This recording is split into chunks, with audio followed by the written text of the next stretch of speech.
Your values are a direction, not a destination, and your values don't guarantee you any outcomes.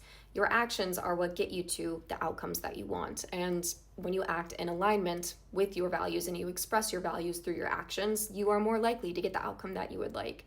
It's also important to keep in mind that being in alignment with your values does not protect you at all costs from discomfort. And in fact, acting in alignment with your values is actually going to create discomfort because you're actually going to get closer to a more expansive and meaningful life. There can be many different experiences that point to the fact that we are not acting in alignment with our values, and that can include feeling that life isn't very meaningful. It can include difficulty in relationships, noticing that we're not achieving the goals that we have set for ourselves, and just being honest about the fact that we avoid things that make us anxious or uncomfortable.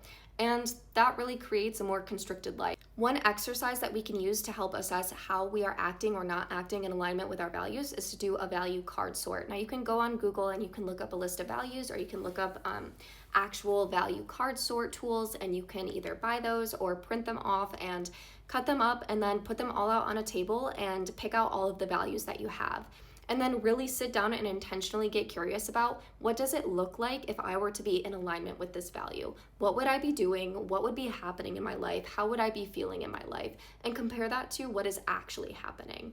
It's also important to keep in mind as you do this that you do not have to change your thoughts and feelings in order to act in alignment with your values.